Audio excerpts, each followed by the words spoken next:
Chapter 11. Who stole the tarts? The king and queen of hearts were seated on their throne when they arrived, with a great crowd assembled about them, all sorts of little birds and beasts, and as well as the whole pack of the knave was standing before them in camps, with a soldier on each side to guard him, and near the king was the white rabbit with a trumpet in one hand and a scroll of parchment in the other. In the very middle of the court was a table with a large dish of tarts upon it. They looked so good that it made Alice quite hungry to look at them. I wish they get the trial done, she thought, and hand round the refreshments, but there seemed to be no chance of this. So she began looking at everything about her to pass away the time. Alice had never been in a court of justice before, but she had read about them it in books, and she was quite pleased to find and see now the name of nearly everything there.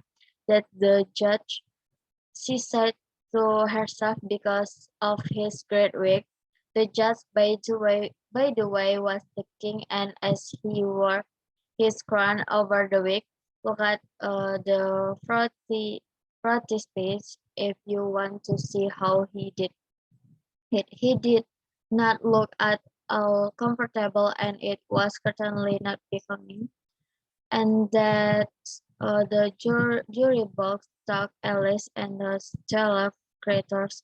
She was obliged to say creators, you see, because some of them were animals, some were birds.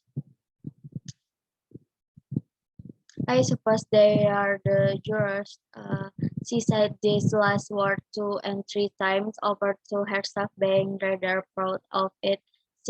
For she talked and directly to that very little girl of her age. Now the meaning of it at all. However, jurymen would have done just as well. The 12 jurors were all writing very busily outside. What are they going? Alice whispered to the griffon. They can't have anything to put done yet before the trial.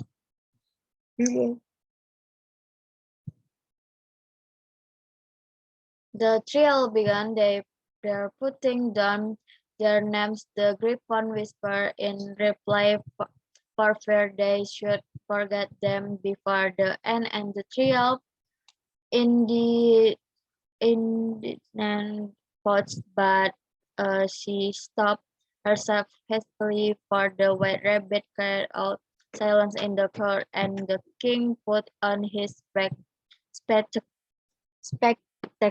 and looked anxiously round to make out who was talking. Alice could see as well as if she were looking over their shoulder that all the jurors, jurors were writing down stupid things on their slate, and she could even make out that one of them didn't know how to spell stupid, and that he had to ask her neighbor to tell him a nice model their slates. I'll be in before the trial over, Chuck Ellis. One of the jurors had a pencil that squeaked. This, of course, Alice could not stand, and she went round the court and got behind him, and very soon found an opportunity of taking it away. She did it so quickly. The the poor little jurors. It was Bill the lizard could not make out at all what had become of it. So after hunting all about for it, he was obligated to write with one finger for the rest of the day, and this was of very little use as um, it left no mark no mark uh, on the slate. He all read the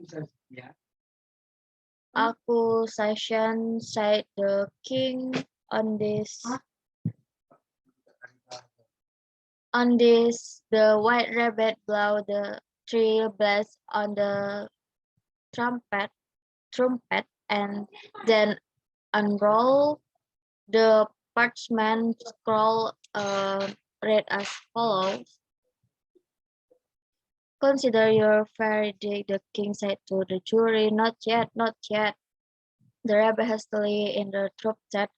"There's a great deal to come before that. Call the first witness," said the king, and the white rabbit blew three blasts on the trumpet and called out first witness. The first witness was the hatter. He came in with a teacup in one hand and a piece of bread and butter in the other. "I beg pardon, your majesty," he began, "for bringing the in, but I hadn't quite finished my tea when I was sent for.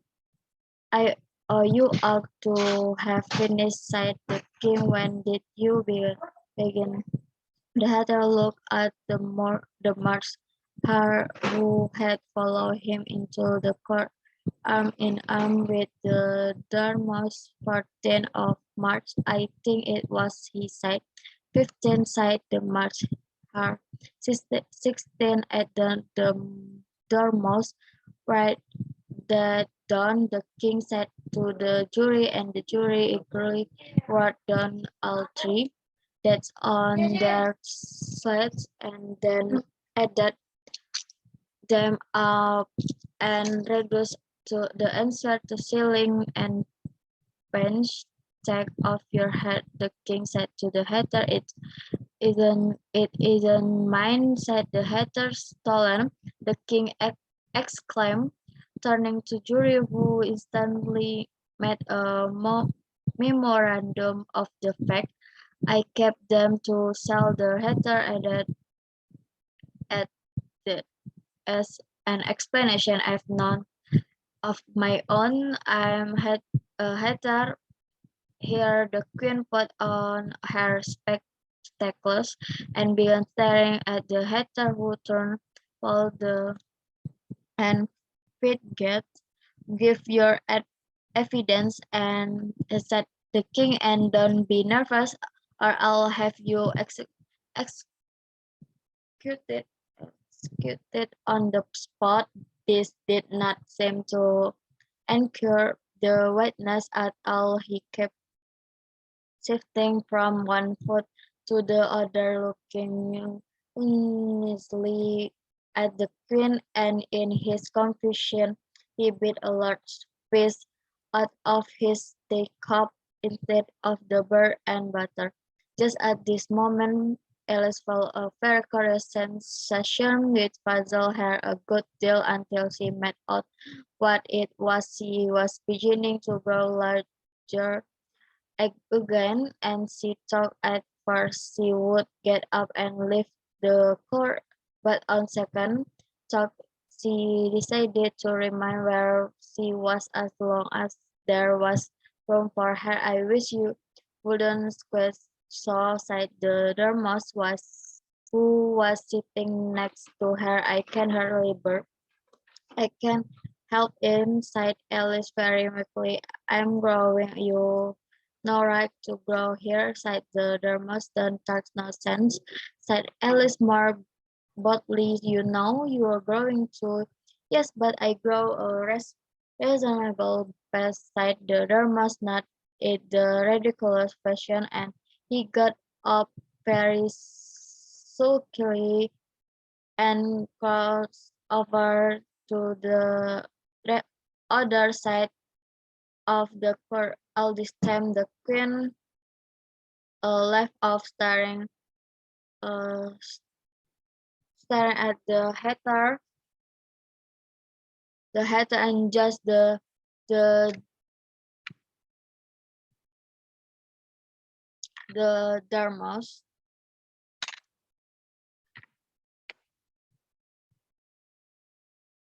And just take his head offside. The queen added to one of the officer, but the hatter was out of sight before the officer could get to the door.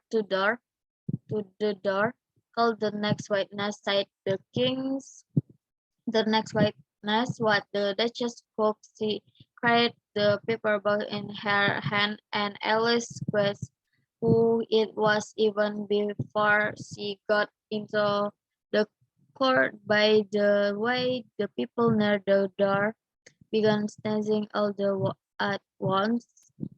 Give your evidence, said the king. Chance, said the cook.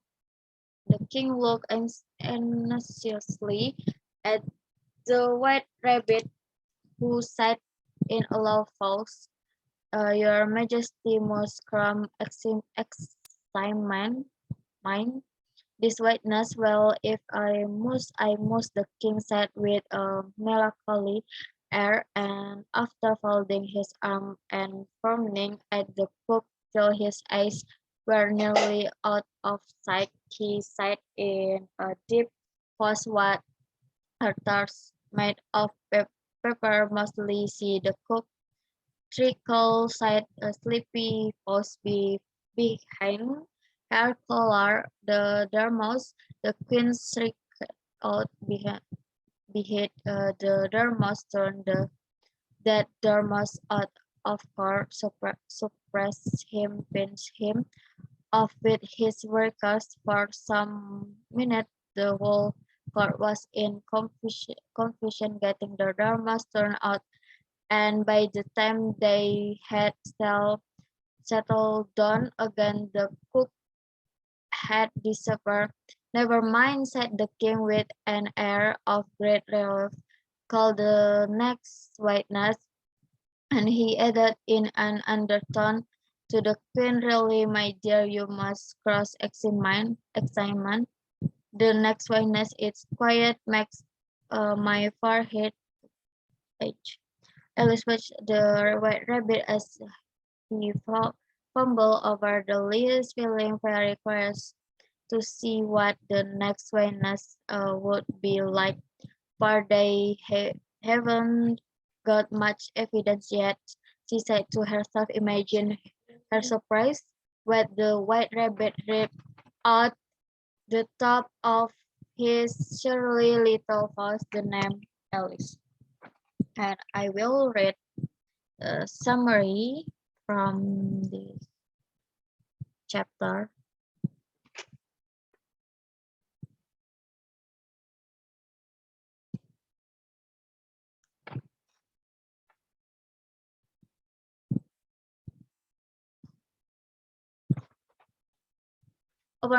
Upon arrival, Alice sees the king and queen of her sitting on their throne, with a great crowd assembled about them. The knave is standing before them in chains, and the white rabbit has a trumpet in one hand and a scroll of parchment in the other. In the middle of the court is a table with a large dish of tart upon. While waiting for the trial to begin, Alice looks around and notices the king is the judge, and that the jurors are not very smart. The white rabbit starts reading the association.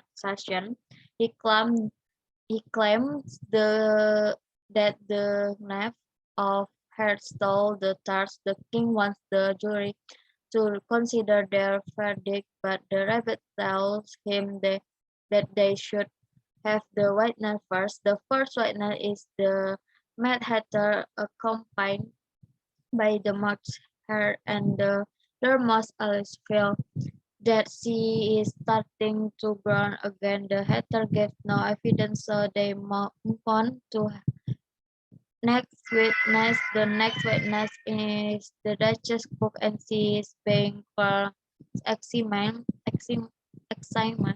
She testified the tarts are made mostly of paper. To her great surprise, Ellen herself in being called as the third witness. And uh,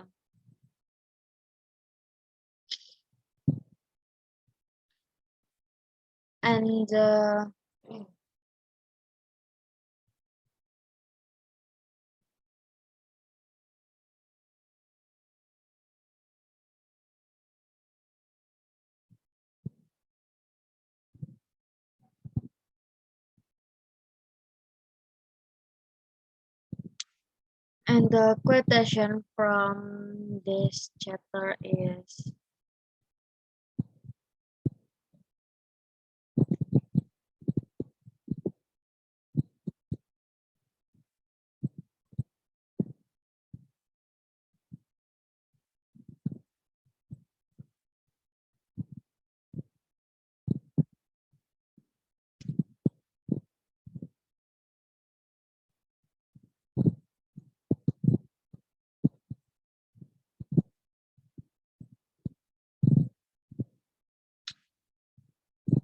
"Don't talk nonsense.